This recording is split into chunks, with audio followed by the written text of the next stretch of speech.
lista tu Biblia y yo lo leo y rápido te doy la voz y nos ayudas a leer, ¿entendido? Bueno, vamos a comenzar. Entonces, testigos de los últimos tiempos. ¿Por qué? ¿Por qué testigos de los últimos tiempos? Ciertamente, tenemos que contemplar el panorama profético contemporáneo. Algo de lo que se habla normalmente respecto a las escrituras en términos de profecía es, digamos que la teoría del sándwich. ¿Cómo que la teoría del sándwich? Sí, imagínate un sándwich. Tienes dos panes, ¿verdad? Y en medio está todo lo demás. En términos de profecía, normalmente se habla de los panes, no de lo de en medio, porque los panes, un lado es todas las profecías que el Mashiach ya cumplió, todo lo que pasó anteriormente y que podemos dar fe de que se cumplió. El otro lado, el otro pan, son las profecías que han de cumplirse y que son las que esperamos y que tenemos total certeza porque la escritura nosotros la creemos por fe y la esperamos y la anhelamos y cuando eso se cumpla pues nos va a dar un gozo y una llenura. Y lo de en medio, eso de en medio a veces pareciera que es un espacio en donde potencialmente a veces no creemos que ciertas cosas nos vaya a tocar verlas. O tal vez dentro de ti digas, no, pero pues es que pues, pasan tantas cosas en el mundo que pues eso, ¿qué tanto puede tener de relevancia con lo que dice la escritura, no? O sea, ejemplo, no me voy a ir por ese lado, pero terremotos, siempre ha habido terremotos, eclipses, sí, siempre ha habido eclipses, alineaciones estelares, planetarias. Dicho sea de paso, por ahí también hay otra gran área de oportunidad, pero ya no me daba el tiempo, pero podría hablarles del incremento de los últimos 80 años en términos de eventos sismológicos, catástrofes climáticas en términos generales, ¿ok? Hice un estudio hace algunos años.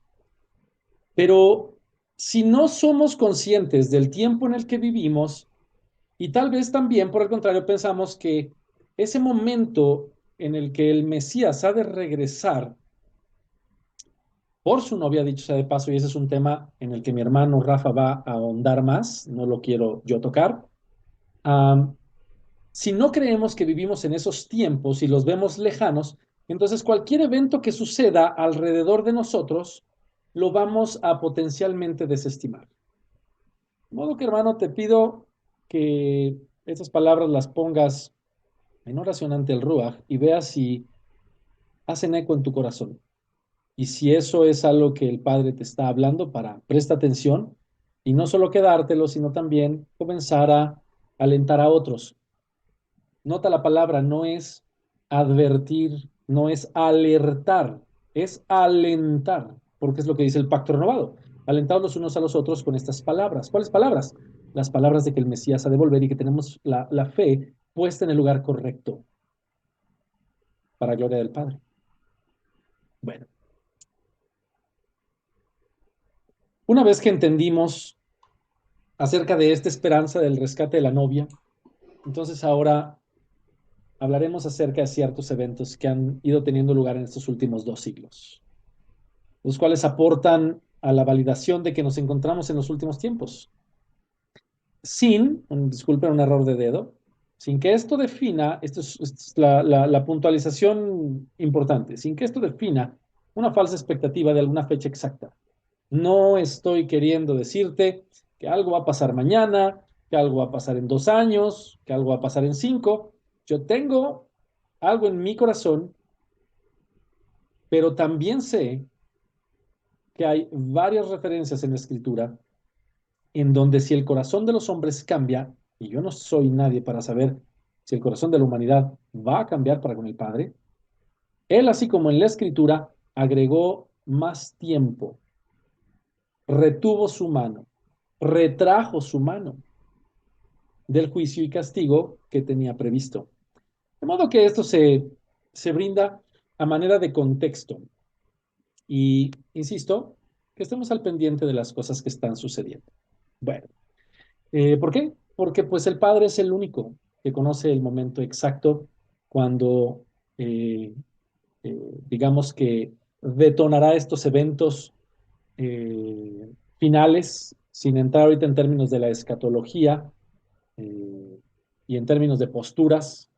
Um, Él es el único que sabe el momento, tal cual lo dice la Escritura y el Mashiach. ¿Ok? Entonces, bueno, vamos a continuar. Asimismo, Elohim, de la manera en la que vimos en la sesión anterior, él rompió el reino y hubo consecuencias serias. ¿Ok? Um, Esto da el preámbulo para que nosotros tengamos el contexto de que el Mashiach no puede regresar hasta que el Israel como nación sea unificado, hasta que las dos casas, Israel y Judá, sean nuevamente unidas, tal cual la profecía de Ezequiel de los dos palos, los dos olivos, en el profeta, si no me equivoco, espero no estarme equivocando, Jeremías, Zacarías, ay, discúlpenme, no me acuerdo ahorita, este, pero una vez entendiendo esto, también tenemos que comprender que esa ruptura, aunque llevó a muchísimas cosas, también nos trajo una promesa, y esa promesa es la de unificación. Um, de modo que es por esto que tenemos que estar alertas acerca de los eventos del mundo y su involucramiento profético. Así que vámonos de lleno y vamos a empezar a ver algunos de los eventos que han ido sucediendo y cómo es que esto puede muy bien encajar en aquellas palabras que ciertos personajes de la escritura eh, profetizaron ya desde hace varios milenios. Vámonos. Restitución de la nación de Israel. Aquí pongo, casi ninguna persona entiende la importancia de esto. Eh, En el video pasado hablamos acerca de que Israel fue dividido aproximadamente en el 722 antes de la era común. Esto es con la invasión de Asiria. Es más, para ser más precisos, alrededor del 720, cuando fue partido y entregado a Jerobeam o Jeroboam y Roboam. Y en el 722 la conquista de Asiria para las tribus del reino del norte. Pero algo importante es que a partir de ese punto, y aquí radica el hecho de que muchas personas no entienden la importancia de la restitución de Israel como nación. Desde ese tiempo, Israel nunca más fue nación otra vez. Que se entienda, ante los ojos del Padre siempre ha sido nación. En el corazón de todos aquellos que forman parte de la nación siempre ha sido nación. Pero ante las naciones circundantes, ante los reinos, ante los imperios, Israel dejó de existir a partir de ese momento en el que fue roto y fue roto por el Padre. De modo que aquel que rompió lo que creó es el único que puede volverlo a unificar o a pegar. De modo que han pasado alrededor, o pasaron, no han pasado, pasaron 2746 años aproximadamente para que la profecía de Isaías 66:8 se cumpliera. ¿Quién me ayuda a leer Isaías 66:8? Y ya la han escuchado muchas veces. ¿Quién me ayuda? Quien tenga el micrófono listo y la cita, adelante. Amén. Isaías 66:8. ¿Acaso alguien ha visto algo tan extraño como esto? ¿Quién ha oído hablar algo así? ¿Acaso ha nacido una nación en un solo día? ¿Acaso ha surgido un país en un solo instante? Pero para cuando le comiencen los dolores de parto, a Jerusalén ya habrán nacido sus hijos. Amén. Amén. Muchísimas gracias, mi hermanita. Aquí en pantalla tenemos otra versión de la misma o del mismo pasaje que nos acaba de leer nuestra hermanita. ¿Quién ha oído semejante cosa? ¿Quién alguna vez ha visto semejantes cosas? ¿Nacerá un país en un día? ¿Crecerá una nación? Dice, porque pronto, tan pronto Sión tuvo dolores de parto, ella crió a sus hijos. Si nosotros Amén. recordamos, en el 1947, se llevó a cabo la resolución para la repartición de la tierra de Israel ante la ONU. Esto te invito a que, si te llama la atención, te eches un clavado, históricamente hablando, para que te des cuenta de cómo Israel perteneció, es decir, la Israel geográfica, la región, el territorio, fue invadido y controlado por N cantidad de reinos. El griego, el romano, el asirio, el babilónico, el otomano, el mameluco, el inglés, otras naciones árabes, hasta llegar al punto en el que en 1947 finalmente se hace la repartición de la tierra de Israel y un año más tarde se establece, o lo que se conoce, causa Estado, la nación de Israel como tal, el 14 de mayo de 1948, reconociéndosele como una unidad independiente, como un ente independiente, y nuevamente, después de casi 3 milenios, vuelve a ser nación. Esto nuevamente nos lleva a darnos cuenta de la profecía de Oseas, ¿ok? Entre el segundo y el tercer día. No voy a meterme ahí, nada más algo importante.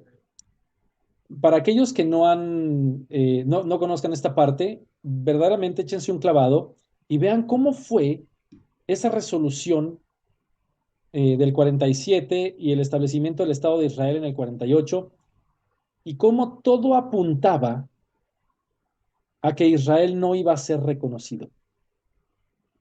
Pero gracias a cierto personaje, esto no se los voy a decir, esto para dejarlos como novela del viernes, para que investiguen, cierto personaje empieza a entrar en acción, me refiero a un ser humano movido por el Padre, claro, y causa que todo lo demás se mueva a favor de el establecimiento del Estado de Israel.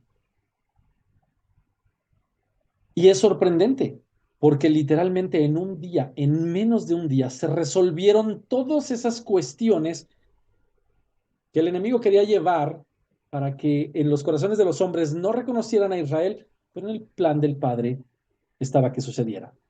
Es increíble. De modo que en ese día, Isaías 66:8 se cumplió.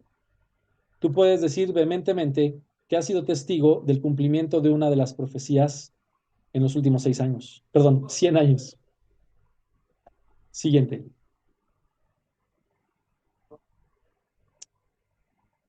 Alguien que me diga qué es esta fotografía. Bueno, tal vez alguno de ustedes sepa cuál es esta fotografía. Y yo no lo digo por haber estado en el lugar en donde está ese sitio, ¿ok? Pero tal vez más de uno la ubica. Lo que es el aeropuerto Ben Gurión. Exactamente. El aeropuerto, uno de los aeropuertos de la nación de Israel, ¿ok? El que da la bienvenida, por supuesto, como todos los aeropuertos, pero este en particular tiene una resemblanza interesante respecto a la parte profética. Y es porque va de la mano del regreso de los hijos de Israel. Preparen sus Biblias, algunos de ustedes hermanitos, de los hermanitos, por favor. Dice, las siguientes fechas marcaron un hito en la historia, cumpliendo así la profecía, cosa que no se ha detenido, lo aclaro, lo que voy a mencionar no es que haya sido y terminó, no, inició y no se va a detener, ¿ok? Hasta que todos volvamos a la tierra de Israel. Pero, cumpliendo así la profecía del retorno de los hijos de Israel a su nación, descrita ya por Isaías 11, del 11 al 13. ¿Quién tiene esta cita, por favor? Y otro hermano que me Amén. ayude con Isaías Amén. 43, 5 al 6. Adelante. Amén. Dice, Isaías 11. Adelante, hermana, adelante. amén. En aquel día Adonai levantará su mano de nuevo, una segunda vez, al celo del remanente de su pueblo que permanece en Ashur, Misrayim, Patros, Etiopía, Eilam, Shinar, Hamat y en las islas del mar. Él levantará bandera para los Goyim, congregará a los perdidos de Israel y juntará a los esparcidos de Yahudá de las 4 esquinas de la tierra. Amén. Amén. ¿Queda claro lo que dice ese pasaje? Es impresionante.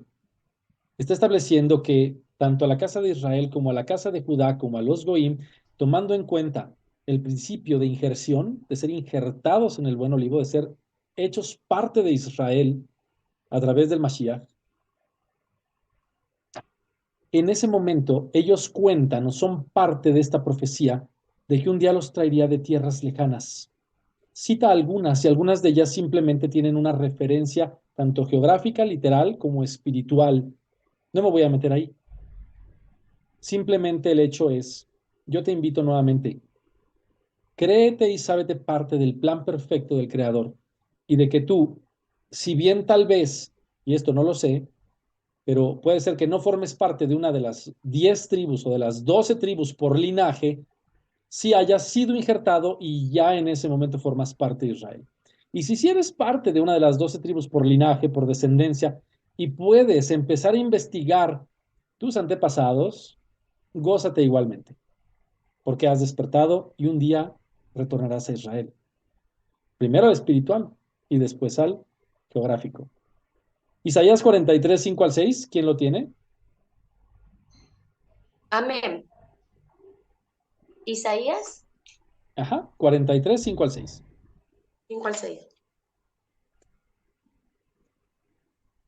5 al 6, dice así.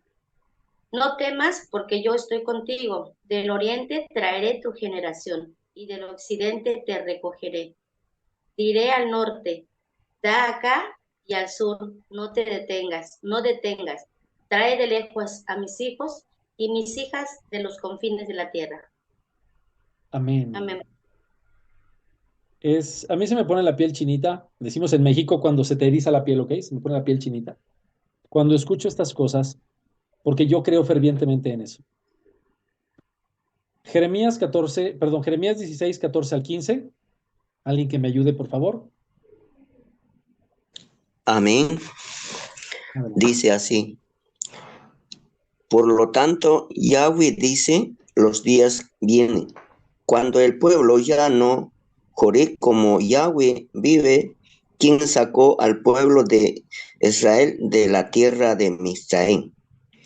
Pero como Yahweh vive, quien sacó la casa de Israel fuera de la tierra del norte y fuera de los países donde los echó, porque yo los regresaré a su propia tierra y la cual di a sus padres. Amén. Amén. Quiero llevarlos entonces a ver unas cuantas cifras y váyanse dando cuenta de cómo esto se ha ido cumpliendo ya desde hace casi 2 siglos. Todo esto sucedió y ha ido sucediendo.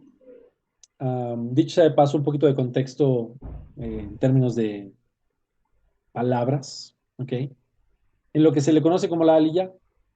Seguramente ya lo has escuchado. Cada Shabbat existen las aliyot. ¿Para qué? Para la ascensión a la lectura de la Torá, ¿cierto? Esto viene de un término en hebreo que significa literalmente ascenso. Y en términos de población, hace referencia a la inmigración en gran escala. Estas aliyot o ascensos han ido teniendo lugar desde el primero registrado formalmente en el año de 1882 hasta 1903, tomada formalmente como la primera aliyá, la cual involucró una gran afluencia de israelí, principalmente de Europa Oriental y del Yemen. Dicho sea de paso, si en alguna ocasión quieres estudiar uno de los libros deuterocanónicos que aportan bastante luz acerca de cómo fue el reparto de los hijos de Noaj en las diferentes regiones y por ende a partir de ahí empezaron a surgir todas las naciones, lee el libro de Jubileos y ahí vas a encontrar mucha información. Entonces, 1904 a 1914, segunda aliyá, principalmente de Rusia y Polonia. 1919 a 1923, tercera, principalmente de Rusia. Del 24 al 29 la cuarta, principalmente de Polonia. Del 29 al 39 la quinta, principalmente de Europa y Asia. Del 48 al 52 hubo una inmigración masiva de Europa y los países árabes. De 1970 comienza la inmigración masiva israelí de la Unión Soviética. Noten una cosa, causó estado hasta 1948, pero ya habían comenzado a regresar a su tierra los hijos de Israel. El Padre necesitaba personas listas y dispuestas de corazón para tomar el estandarte de una vez más sentirse y ser conformados nación. Por eso empezó desde antes. Él es perfecto. 1984, bajo una operación llamada Moshe, o la operación Moisés, Moshe, fue la inmigración de los israelíes de Etiopía, y muchas de estas naciones están listadas literalmente en la profecía de Isaías. 1989 comienza una inmigración masiva de la ex Unión Soviética. Este territorio es grandísimo, por eso constantemente lo vemos. 2012, bajo la operación Alas de Paloma, una inmigración también muy grande de parte de israelí, de Etiopía. ¿Por qué no decimos judíos? Porque muchos de ellos se sabe que vinieron de casa de Isaacar, de casa de Zabulón, de casa de X, ¿ok? Muchas de esas tribus saben perfectamente bien su linaje. Tribus me refiero los grupos que inmigraron, ¿ok? Saben perfectamente bien su linaje de la tribu que descienden. Por eso no está puesto aquí como una inmigración judía. De modo que, si esto fuera poco, los invito a que veamos una tabla de datos para comprender de manera general lo que sucedió en Israel, tomando en cuenta que se registra a la población creyente como judíos. Es decir, no se contemplan creyentes o retornados de la casa de Israel. ¿En dónde? En esta siguiente tabla que vamos a ver. Quiero que noten, año 1939, judíos en Israel, 445,000. Judíos en el mundo, 16,500,000. Dicho sea de paso, ahorita va a aparecer la nota, son cifras tomadas de un sitio de internet que es de una organización bastante reconocida y que muchos de ustedes seguramente ubican, que se llama One for Israel. Y ellos están encargados, tienen como anhelo y como ministerio, como bandera, el llevar el conocimiento del Mesías a judíos y a árabes en la región de Israel y en las áreas circundantes. ¿Ok? Entonces, congregaciones de creyentes en Yeshua en Israel, 0 en 1939. Creyentes en Yeshua en Israel, 0, según las estadísticas de esta organización, ¿ok? 1948. Judíos en Israel, 850,000. Muy bien. Judíos en el mundo, 10,500,000. ¿Por qué? ¿Quién me dice? ¿Por qué esa cifra decayó drásticamente del 39 al 48?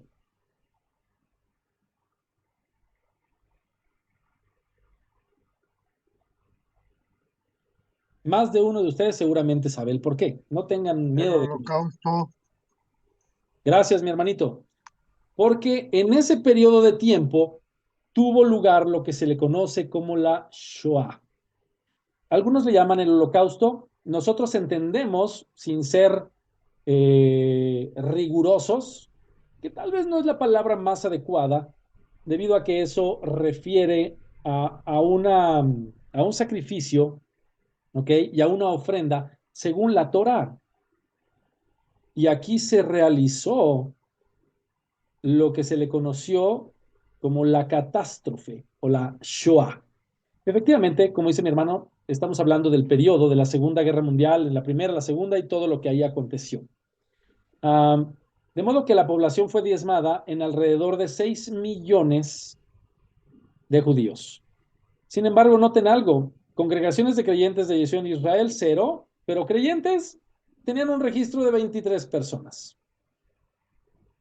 1989 crece a 3.688.000. No se tiene el registro específico de judíos en el mundo. 30 congregaciones ya habían sido registradas de creyentes en Yeshua para el 1989 en Israel y había aproximadamente 1.200 creyentes. Noten cómo brincamos de 3.600.000, 4.829.000, 7.221.000 hasta el 2020. Y en judíos en el mundo pasamos de 10.500.000 en el 48 a 13.500.000 alrededor del mundo. Congregaciones de creyentes en Yeshua 300 y creyentes en Yeshua 30.000 para el 2020. Si tomamos en cuenta que se acaba de celebrar el 75 aniversario de Israel el año pasado, hay aproximadamente 13.5 millones en el mundo de judíos, lo cual demuestra que aún al día de hoy la población judía no se ha recuperado de la masacre, de la catástrofe. Noten eso. Ahora, de esos 13.5, 7.2 millones residen en Israel, lo cual es increíblemente importante, pues esta cifra refleja más del 50%. ¿Ok? En otras palabras, hay más judíos viviendo en Israel que en el resto de los países del mundo combinados. La cifra de judíos en el mundo incluye a los que se encuentran en Israel, ¿ok? Es importante aclararlo. Entonces, por esto es que venimos diciendo que Elohim siempre va a cumplir lo que establece, ¿ok? Y cuando Él lo dice, lo cumple. Así que la última vez que esta situación geográfica se había dado fue en los tiempos de Yeshua. De igual manera, el número de creyentes y congregaciones en el Mesías ha crecido de manera exponencial. Esto va de la mano del despertar de la casa de Israel y de la casa de Judá, ya que muchos judíos y aquellos que no se saben casa de Israel, pero que lo son, están volteando a ver a nuestro Salvador y entregando sus vidas, leyendo las Escrituras y obedeciendo la Torah. Esto es fantástico, darte cuenta que está siendo parte de una de las profecías, otra vez, siendo cumplidas. El incremento es exponencial, no sigue un incremento lineal, no sigue un incremento geométrico, sigue un incremento exponencial. De modo que no hay un factor que nosotros podamos calcular para saber cuál va a ser el incremento del siguiente periodo de tiempo. Simplemente confirma que el Padre se está haciendo regresar a sus hijos a su tierra. Amén. Israel estaba profetizado que florecería como un vergel y exportaría sus productos a las naciones. Esto está en Isaías 27:6. ¿Quién me ayuda, por favor, con Isaías 27:6, por favor?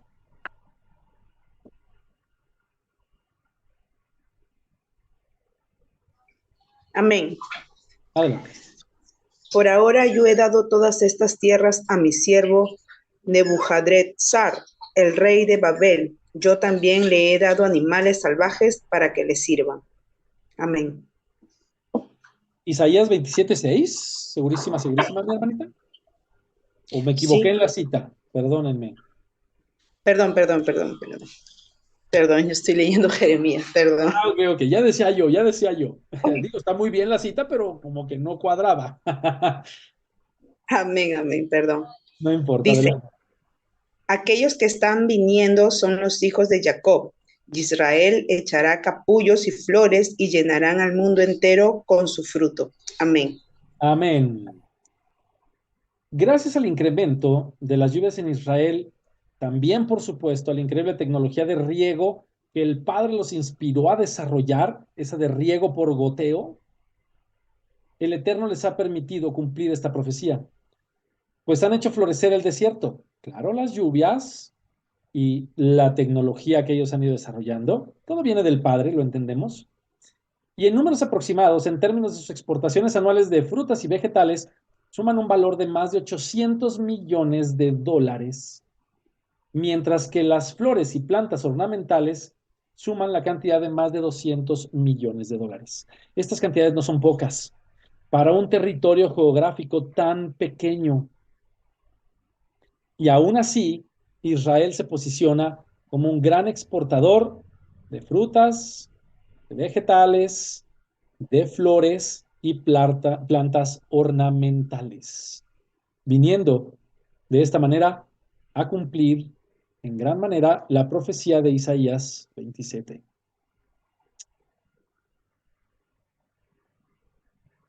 Surge una duda probablemente en la mente de algunos. Lo aclaro, aunque ahorita más adelante va a quedar respondida esa duda seguramente. Oye, Marco, pero pues, o sea, ¿cómo podemos saber que eso cumple la profecía? O sea, y flores y frutas y... Ah, bueno, ahorita vamos a llegar a esa parte, ¿ok? Israel estaba profetizado que prosperaría económicamente. ¿Quién me ayuda a leer Ezequiel 38, 12 y 13, por favor? Ezequiel 38, 12 y 13.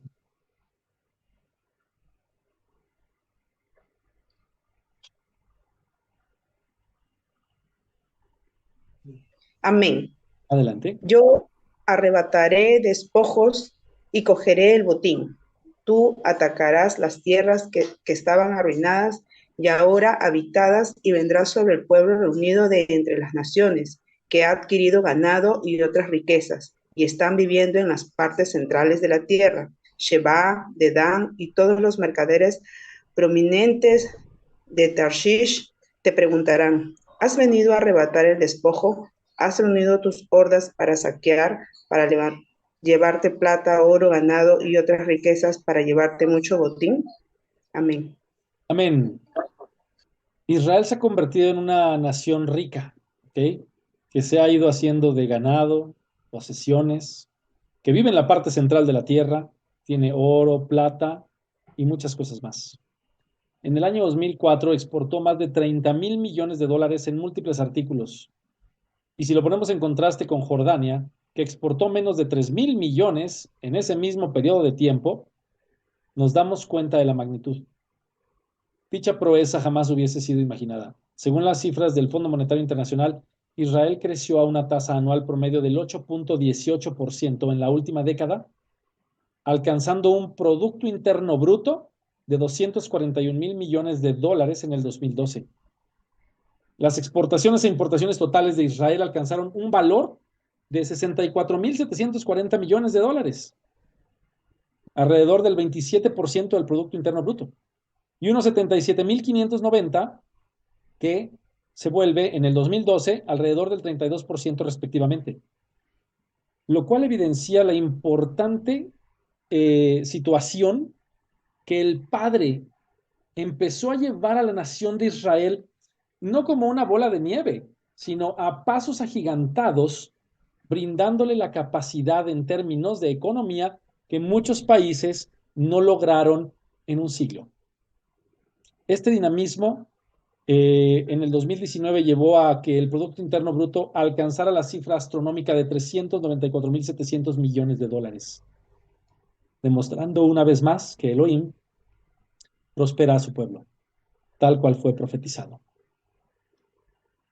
Aquellos que les gusta la economía, investiguen estas cifras con mucho gusto. Van a ver que, por supuesto, pues son fidedignas. Y más que eso, son contundentes.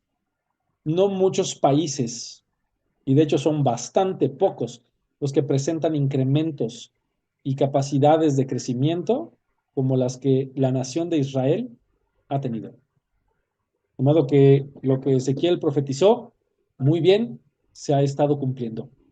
Pero eso no pudo pasar hasta que causó estado. Eso es importante. Por eso está siendo testigo de otra de las profecías siendo cumplidas. Siguiente. La restauración del hebreo como idioma oficial en Israel. Es increíble cómo el Adón haría que su nación nuevamente hablara en la lengua que él estableció, el hebreo, en la cual hay gran riqueza y profundo significado. Esto ya ustedes lo saben. Sin embargo, para entenderlo, ¿qué cosa? El cómo él iba a restaurarlo. Hay que ver cómo Elohim reitera el hecho de que él hace uso de personas, ¿ok? que muchas veces no parecieran relevantes, pero terminan causando una revolución en el mundo. Este es el caso de un lexicógrafo lituano judío de nombre Eliezer Ben Yehudá. Curioso el nombre, ¿verdad? Ben Yehudá. De nombre original, Eliezer Yitzhak Perlman, perdóname, fue el responsable del renacimiento y la reimplantación de la lengua hebrea como lengua hablada y escrita en los tiempos modernos.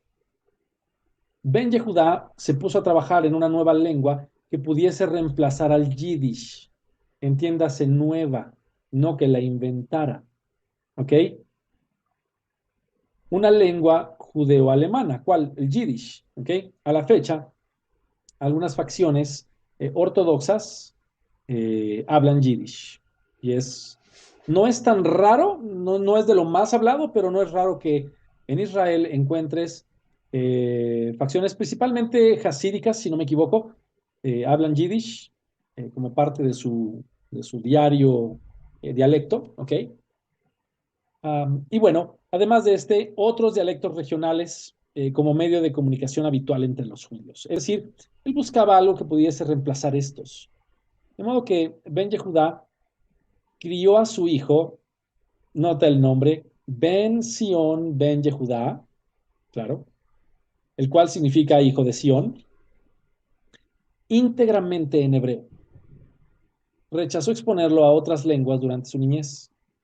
Y Ben Sion se convirtió en el primer hablante nativo de hebreo moderno. Pero todo esto, ¿cómo se relaciona con la escritura?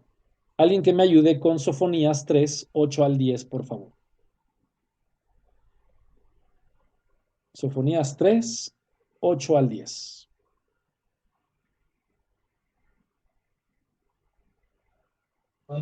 Amén.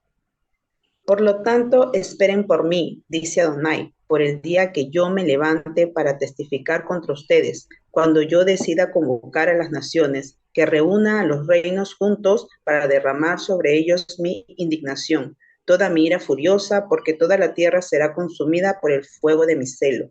Porque entonces yo cambiaré a los pueblos para que tengan labios puros, para invocar el nombre de Adonai Elohim Sebaot, todos ellos, y servirle bajo un yugo, aún hasta más allá de los ríos de Cush. Yo recibiré a mis dispersados, ellos ofrecerán sacrificios a mí. Amén. Amén. Esto habla de un proceso en el cual tenía que haber una purificación de labios y posteriormente llegáramos al punto del juicio y después de la instauración de su reino. De modo que para que esto tuviera lugar, pues primero tenía que iniciar. Y esto es algo que esta persona, y te invito a que investigues la fecha, esta no se las quise poner, busca la fecha. En cuanto este hombre Ben Yehudá empezó a trabajar en esto, y te vas a dar cuenta, te vas a maravillar que no fue hace mucho tiempo.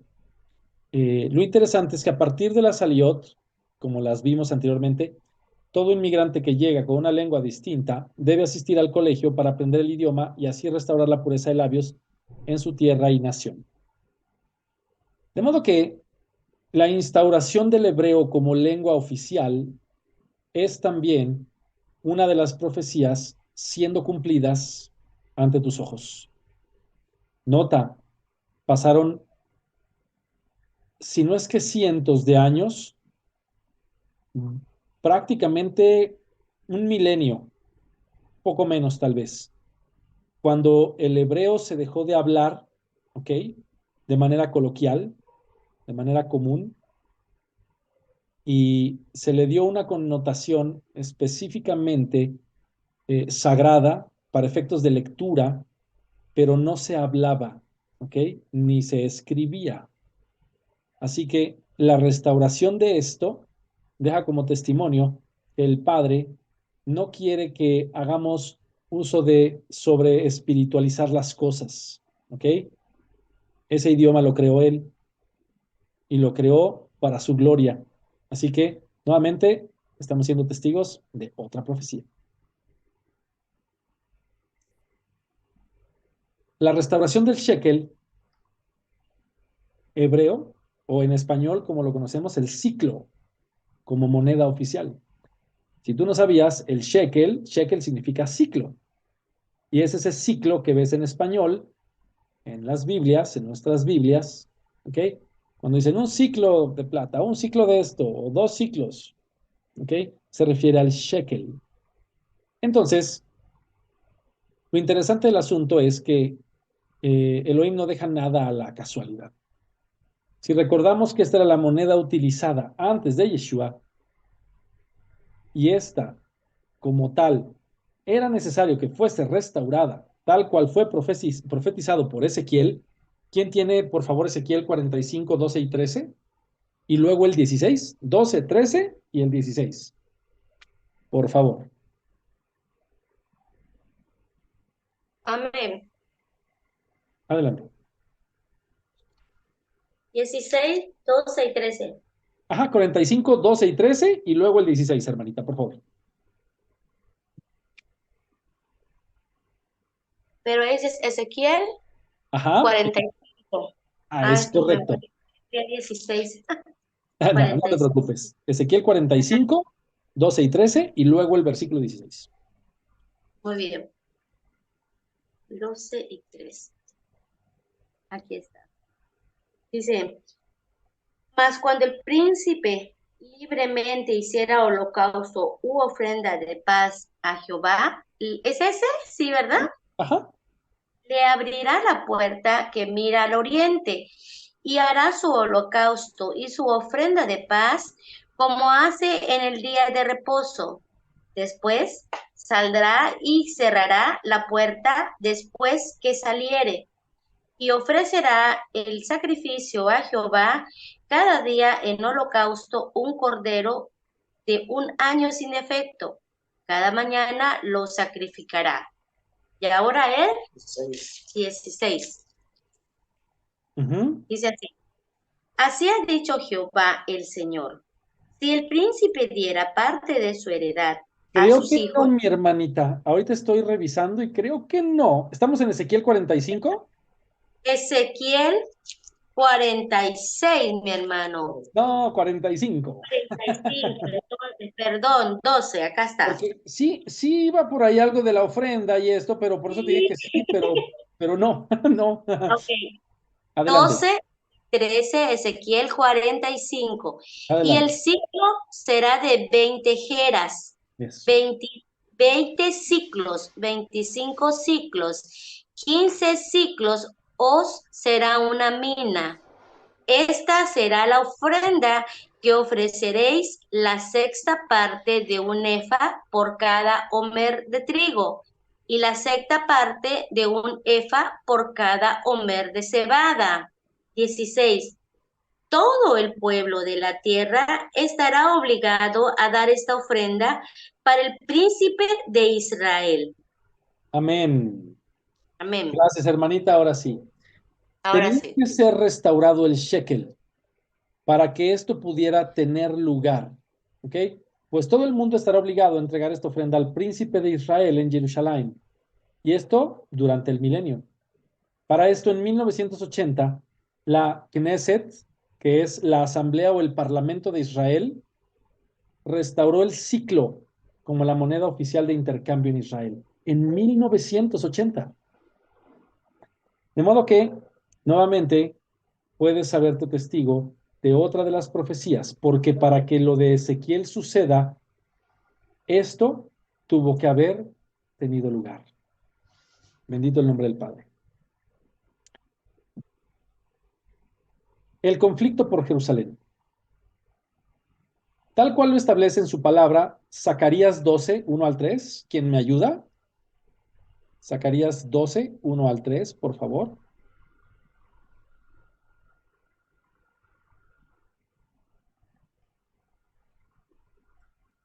Amén. Una profecía, la palabra de Adonai, referente a Israel, dice Adonai, quien extiende los cielos, echa los cimientos de la tierra y forma el Ruja dentro de los seres humanos. Yo haré de Jerusalén postes de puertas tambaleantes para todos los pueblos y su alrededor, y en Yahudá habrá un asedio contra Jerusalén. Cuando ese día venga, yo haré de Jerusalén piedra pisoteada para todos los pueblos. Todos los que la pisoteen se burlarán totalmente y todas las naciones de la tierra se juntarán contra ella. Amén. Amén. Vemos cómo el Eterno ha puesto a esta ciudad como centro de muchas. Es el centro del mundo. Nosotros sabemos, y lo has escuchado seguramente más de una vez, el termómetro del mundo es Israel. Todo gira en torno a la nación escogida, a la región escogida y a la ciudad escogida. ¿Ok? A Jerusalén. De modo que el Padre ha hecho que desde 1967, esta Jerusalén bíblica, que es donde se encuentra el monte del templo, ha sido un tema de controversia para todos los miembros de la Organización de las Naciones Unidas. Esta ciudad es una ciudad pequeñita, sin recursos naturales grandes, sin ninguna industria significativa. No obstante, 476 resoluciones aprobadas en la ONU reiteran que el reclamo de Israel sobre la posesión de Israel, se entiende, sobre la tierra, es nulo y carece de sustento y validez. Traducción: muchas naciones han estado en contra de que Israel volviera a nacer, pero el Padre cuando dice ejecuta, y si ejecuta nadie lo puede cambiar. Sin embargo, volviendo a la narrativa que tengo por aquí, los árabes sabemos claramente que la codician. Al verse imposibilitados de tener el control sobre Jerusalén, ha habido conflictos, y esto por los controles y posesión en el pasado de ciertas partes y zonas de esa ciudad, que al día de hoy Israel cedió para efectos de mantener una paz, y esto yo no lo voy a juzgar,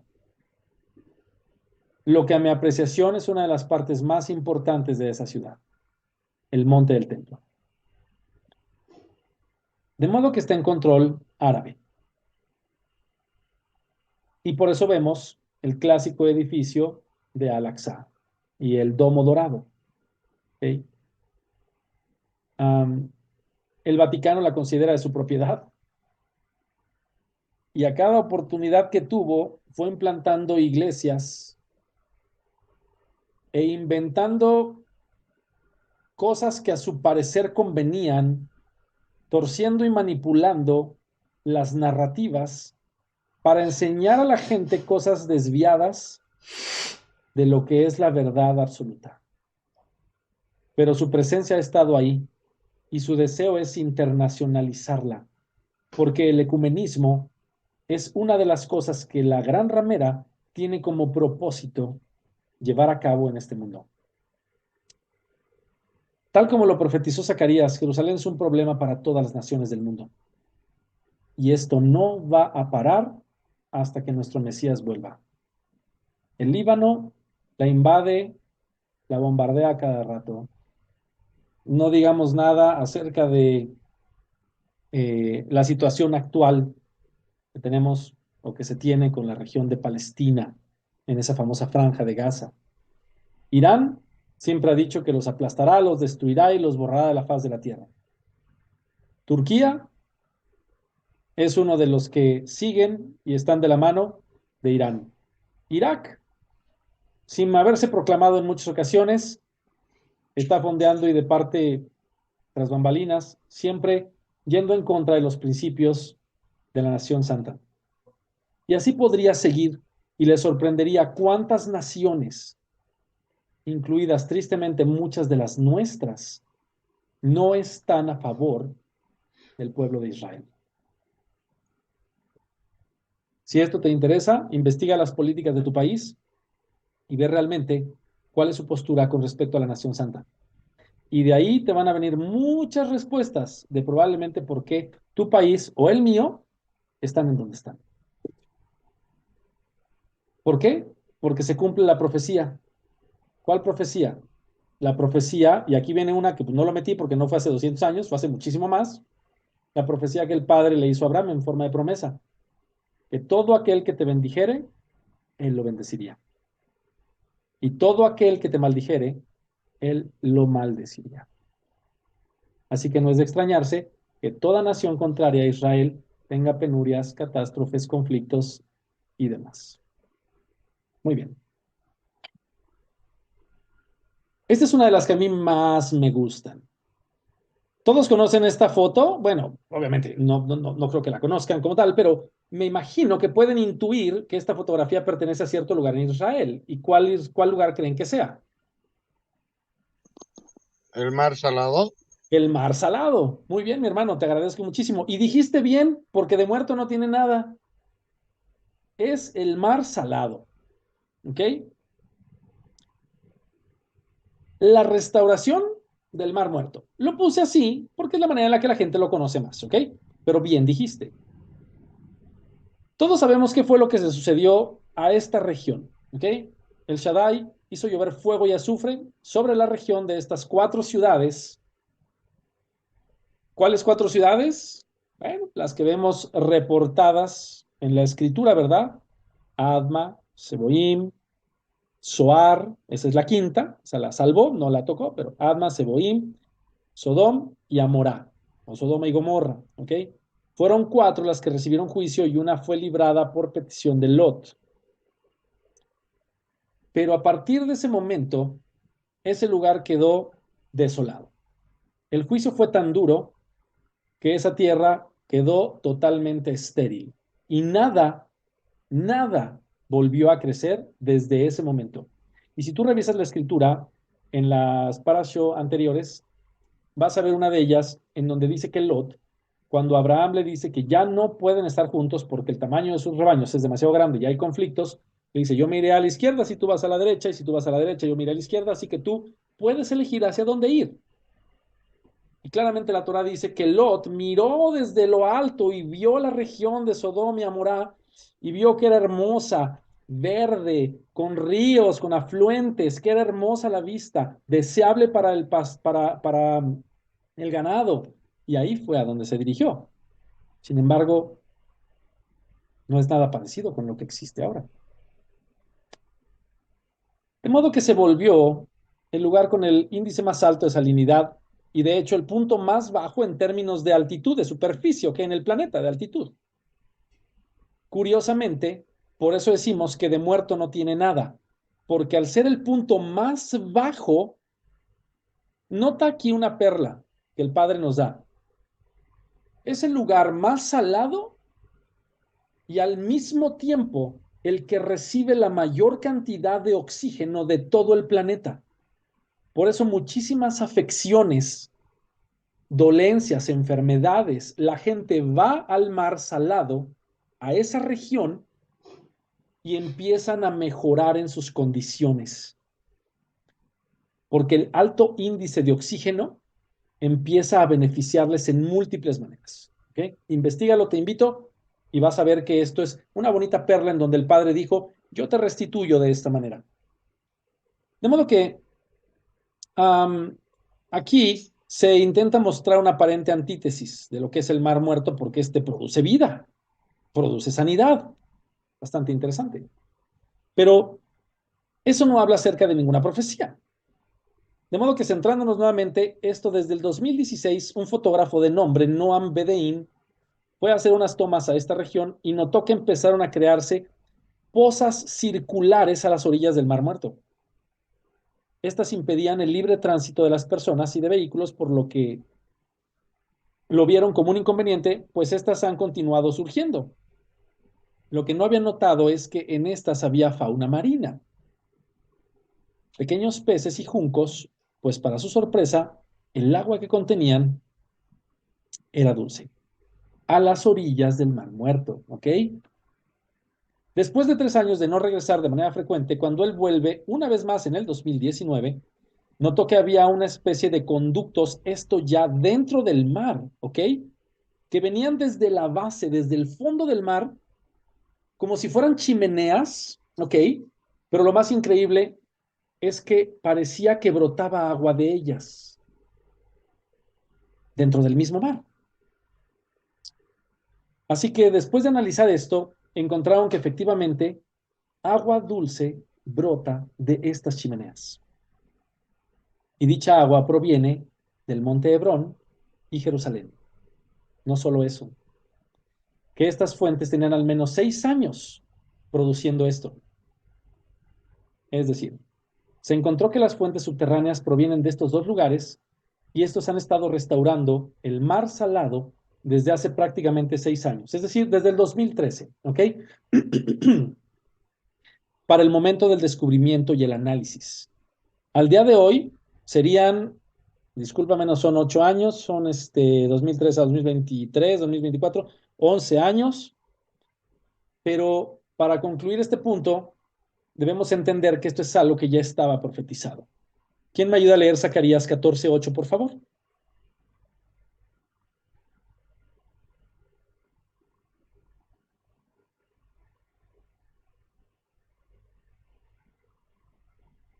Zacarías 14:8.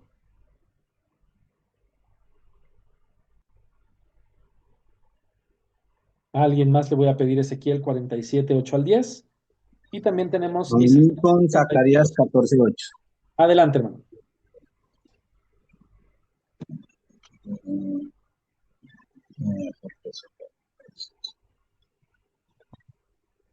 Acontecerá también en aquel día que saldrán de Jerusalén aguas vivas, la mitad de ellas hacia el mar oriental y la otra mitad hacia el mar occidental, en verano y en invierno. Y Yahweh será rey sobre toda la tierra. En aquel día Yahweh será uno, y uno su nombre. Amén. Gracias, mi hermano. Para nada más corroboración o para puntualización, el mar oriental es el mar Salado y el mar occidental es el mar Mediterráneo. ¿Ok? De modo que ahí vemos cómo empieza a hablar acerca de esta restauración. ¿Alguien tiene Ezequiel 47:8 al 10? Amén. Adelante, hermano. Amén. Dice así, 47. A ver, 8 al 10. 8 al 10. Ya lo vi. Así dice. Y me dijo, estas aguas salen a la región del oriente y descenderán al Arabá y entrarán en el mar, y entradas en el mar recibirán sanidad las aguas. Toda alma viviente que nadara por donde quiera que entraran estos dos ríos vivirá, y habrá muchísimos peces por haber entrado allá estas aguas, y recibirán sanidad y vivirá todo lo que entrare en este río. El 10, por favor, hermanita. El 10 dice así, junto a él estarán los pescadores, y desde Engadí están en Agaim, será su tendedero de redes, y por sus especies serán los peces tan numerosos como los peces del mar grande. Amén. Ese mar oriental nuevamente es el mar Salado, el mar Muerto, y ese mar grande nuevamente es una referencia al mar Mediterráneo.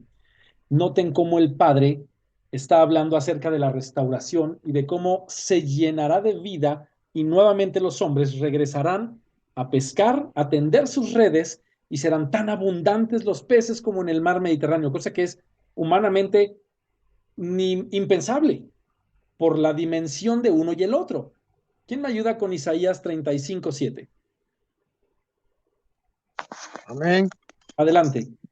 La tierra seca se convertirá en estanques, la tierra sedienta en manantiales de agua. La guarida donde los chacales descansan se convertirá en humedal con papiros y juncos. Amén, amén.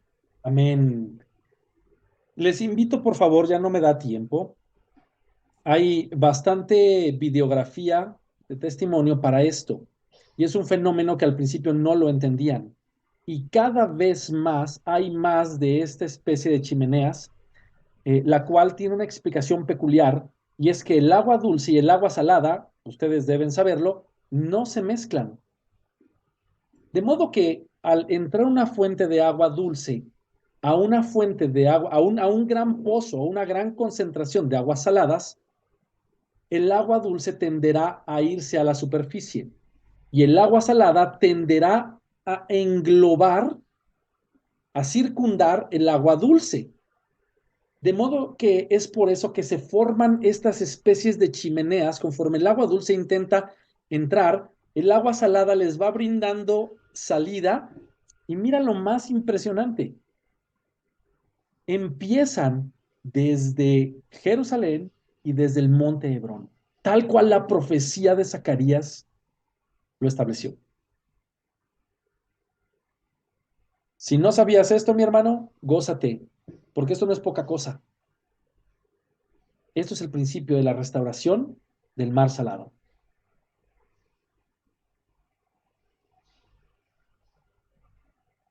La restauración de la tierra para agricultura y para la vid. Y estamos a punto de terminar. Faltan un par. Gracias por su paciencia, hermanos. Desde 1997 es que la marca de vinos o bodega Sagot está situada en el corazón de Israel, rodeada de las hermosas montañas de Jerusalén. Y la historia de esta bodega comenzó al descubrir un mensaje escrito en una moneda antigua encontrada en una cueva de hace 2500 años. En ese momento, en ese lugar. Verdaderamente es una historia de la conjunción del progreso y la tecnología con la historia y la tradición. Y al mismo tiempo el cumplimiento de una de las profecías bíblicas de las Escrituras, pues por palabras del fundador de esta bodega, en esa región no creció nada por 2000 años. Esto es por testimonio de esta persona, lo cual también hay evidencia videográfica y es muy bonita la evidencia. Es una pequeña entrevista que le hacen a esta persona, al dueño de las bodegas, del viñedo, etcétera, etcétera. Mencionaba que aun cuando siempre enfrentaron oposición y palabras de desaliento de todas las personas diciéndoles que no tiraran su dinero, pues no había crecido nada ahí o nada se había dado, como decimos en México, no, pues ahí no se da el maíz, ahí no se da la lechuga, ahí no se da nada, no crece, no fructifera. Dice, no se da nada, no se ha dado nada en 2 milenios. Toda la gente les dijo. Ellos tuvieron fe y fundaron la bodega. Al día de hoy, han ganado muchos premios y su vino se vende nacional e internacionalmente a la par de ser reconocido. Un dato interesante e irónico es que ellos, al estar trabajando en el viñedo, encontraron por accidente una cava de tiempos del segundo templo de Shlomo, en la cual había múltiples objetos, dentro de los cuales el más significativo fue una moneda antigua del año 67, del tiempo de la Revolución contra Roma. Dicha moneda tiene grabada una ánfora, la cual era la antigua botella de vino, pero lo que más suma a lo interesante de todo es que dicha moneda tiene escrita la frase, por la libertad de Sion. Híjole, mi hermanito, si a ti no te pega duro esto, es tremendo, porque esto es para mí es muy fuerte, porque son indicios que el Padre ha permitido ir dejando salir a la luz, y las personas han sido movidas en su corazón, han escuchado y han dado un paso de fe. De modo que los dueños decidieron que cada una de sus botellas tuviera un sello, el cual es una réplica de dicha moneda. Busca el vino Sagot, así como te lo pongo escrito arriba. Ahora, toda esta historia cumple alguna profecía, ¿cierto? Vamos a ver cómo está establecido en Isaías 65:21. ¿Quién me ayuda con Isaías 65:21 y Amós 9:14? ¿Alguien más, por favor?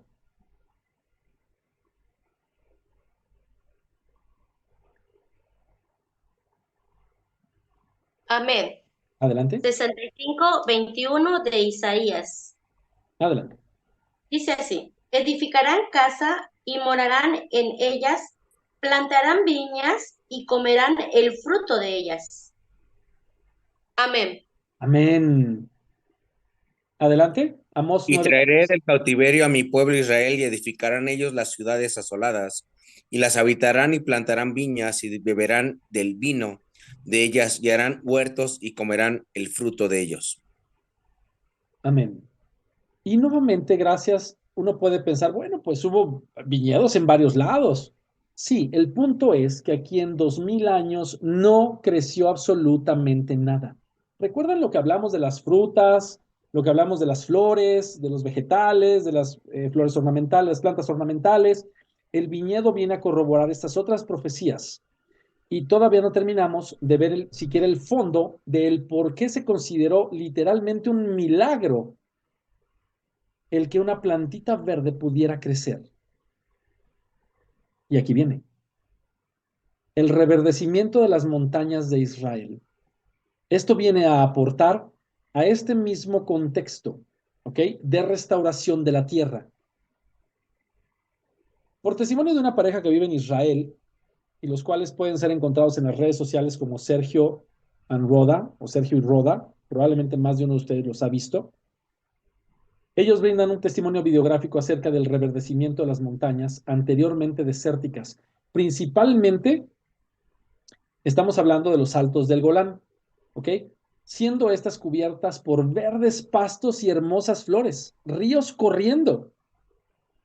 Inclusive, para su sorpresa y la de otros locales, al ver el video de ellos, no podían creer que esto esté sucediendo, tal cual lo establece Isaías 35, 1 y 2. Alguien ayúdeme con Isaías 35, 1 y 2, por favor. Y mientras lo encuentran, es una anécdota peculiar de estas dos personas, es un matrimonio. Tengo Adelante, hermana. 35, 1, 2. Ajá. Dice así.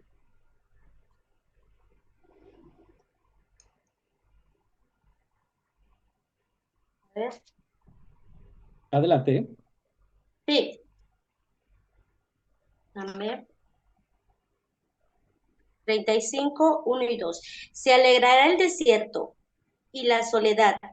El yermo se gozará y florecerá como la rosa. Florecerá profusamente y también se alegrará. Cantará con júbilo. La gloria del Líbano le será dada, la hermosura del Carmelo y de Sarón. Ellos verán la gloria de Jehová, la hermosura del Dios nuestro. Amén. Amén. Te invito a que busques también esta referencia con estos dos personas, Sergio y Roda, y busques la evidencia videográfica de la restauración de los montes o de los altos del Golán. Esta foto que te estoy poniendo aquí no es de los altos del Golán, ¿ok? La que vas a ver en video, muy bonita, en calidad muy buena, está preciosa y puedes ver la magnitud de la restauración, al punto que como anécdota, de manera muy breve, ellos comparten ese material videográfico con un amigo de ellos, de ahí mismo, de Israel, que toda su vida ha vivido ahí. Y esta persona les termina diciendo algo así como, pues está bonito el video y pues qué bien, ¿no? Y ellos se sorprenden y hasta cierto punto se sienten un poco mal porque esperaban una reacción distinta de parte de él, siendo más que era un muy buen amigo. Pasó un tiempo y le preguntaron, oye, ¿te podemos preguntar por qué no te maravilló ver eso? Y les dijo, pues, ¿cuál es el asunto? Son los montes que están al lado del mar de Galilea. Normalmente en esta época del año, pues son verdes, dentro de lo que cabe, no hay tanto problema. Y es cuando le hacen la aclaración y le dicen, no, es que son los altos del Golán. Y esta persona entra en sí y entra en shock porque no podía creerlo. El famoso autor Mark Twain, en una publicación que le llamó The Innocents Abroad, en 1867, nota, 1867, hace menos de 200 años, describe a Israel de la siguiente manera en ese libro documental. Dice, cuanto más avanzábamos, más caliente se ponía el sol y más rocoso y desnudo, repulsivo y lúgubre se volvía el paisaje. Apenas había un árbol o un arbusto en ninguna parte. Suelo. Casi había abandonado el país. Como podemos ver en esta descripción, no se parece nada a lo que actualmente es. Y desde hace varios años ha estado pasando en Israel. Nuestro Padre Eterno, el poderoso de Israel, está cumpliendo su palabra. está restaurando la tierra, está restaurando a sus hijos, está restaurando a su nación, está restaurando las aguas, está restaurando los labios, está restaurando el poder económico y en términos generales está cumpliendo su palabra. Finalmente, hermano, todos hemos escuchado acerca de la parábola de la higuera. Dice, de la higuera aprended la parábola. Cuando ya su rama está tierna y brotan las hojas, sabéis que el verano está cerca. Así también vosotros, cuando veáis todas estas cosas, conoced que está cerca las puertas. De cierto os digo que no pasará esta generación hasta que todo esto acontezca. Por palabras del Mashiach y en referencia de Salmos 90:10, de lo anterior entendamos que dice la Escritura acerca de cuántos son los años de vida de nosotros en términos de una generación, para tener un poco de contexto. Dice, los días de nuestra edad son 70 años. Y si en los más robustos son 80 años. Con todo, su fortaleza es molestia y trabajo, porque pronto pasan y volamos. Tomamos a manera de un pequeño parámetro esta profecía, ¿ok? Entendiendo que esta profecía se cumplió en tiempos del Mashiach, ¿ok? Pero lo que sucedió ha de volver a suceder. En tiempos del Mashiach se cumplió. Bueno, no voy a meter ahorita. Vean cómo se cumplió esta profecía en tiempos del Mashiach. Y actualmente lo que se puede interpretar es que a partir de que causó estado en 1948, podríamos tomar como referencia que Israel es esta higuera, ¿ok? En la cual su rama está tierna, vuelve a surgir y brotan las hojas, empieza a ser restaurada. Entonces te está diciendo el verano está cerca. Prepárate. Prepárate. Está a las puertas. Y si pensáramos que esa generación pudieran ser estos 70 u 80 años, si sumáramos 80 años nos daría el 2028. ¿Ok? De 1948 más 80, 2028. Nuevamente, no te estoy diciendo que el 2028 vaya a pasar algo en específico, esto está en la sola potestad del Padre. Lo único que te estoy mostrando es, presta atención, porque ya hemos visto muchas cosas que se han estado cumpliendo. Y seguramente el Padre las hará más excelsas y más maravillosas. ¿Por cuánto tiempo? Si me lo preguntas a mí, yo quiero que sea poco. Pero vamos a ver qué es lo que está en su sola voluntad.